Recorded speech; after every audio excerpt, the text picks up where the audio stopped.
ሃይ ሰላም ጤና ይስጥልኝ የተወደዳችሁ እህት ወንድሞቼ፣ የሳምሪ አዶና ዩቲዩብ ቻናል በትግርኛ ብቻ ስለሆነ ብዙ ኢትዮጵያኖች በአማርኛ ተርጉሚልን ስላሏት ይህን ጠቃሚ ኢንፎርሜሽን አቅማችን በፈቀደው ስናቀርብላችሁ ከልብ የመነጨ ፍላጎታችን ነው። ወደ ዋናው መልእክት ልውሰዳችሁ። በዛሬው ቪዲዮ ስለ ተማሪዎች በጀርመን መንግስት ለታቀደው የእርዳታ ሲሆን ይህንን እርዳታ ለመቀበል በተያያዙ አስፈላጊ ጠቃሚ ነገሮች ላይ ነው። በ21/12/2022 የጀርመን መንግስት ባወጣው መረጃ ምክንያት ለጀርመን ተማሪዎች ወይም አውስቢልዲንግ ለሚያደርጉ የ200 ብር የ200 ዩሮ የገንዘብ እርዳታ ለማድረግ አቅዷል።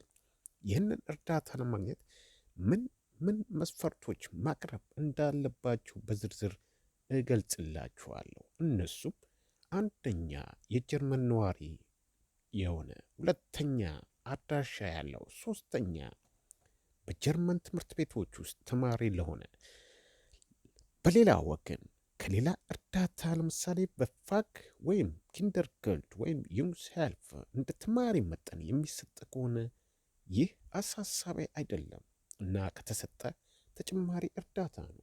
ምክንያቱም የኑሮ ውድነት ወይም ሃይሱን ኮስት እየናረ ስለመጣ ይህ ኢንፍሌሽን በተማሪዎች የዕለት ዕለት ኑሮ ላይ ተጽዕኖ ይፈጥራል በማለት ታስቦ ይህንን ምክንያት በማድረግ የጀርመን መንግስት 200 ዩሮ ለሆነ ተማሪ ፈቅዷል።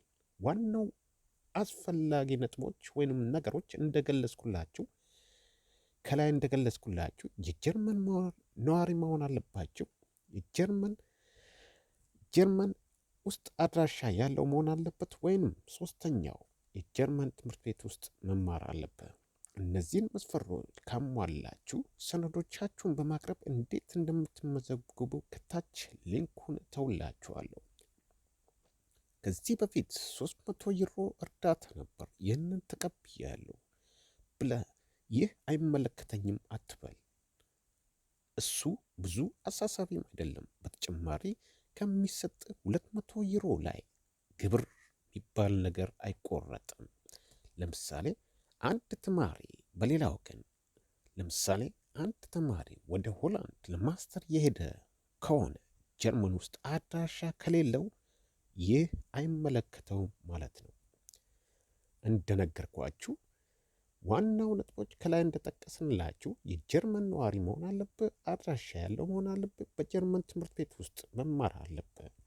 ስለዚህ ሞር ኢንፎርሜሽን ለማግኘት በአዲዮና ቲዩብ ኮሜንት ሴክሽን ላይ ሊንኩን ወይንም ዌብሳይቱን እተውላችኋለሁ እና ይህ ጠቃሚ ኢንፎርሜሽን ለሁሉ የአበሻ ማህበር በፈጣን እንዲደርስ ሼር፣ ላይክ፣ ሳብስክራይብ በማድረግ መረጃውን ለሁሉም አድርሱ።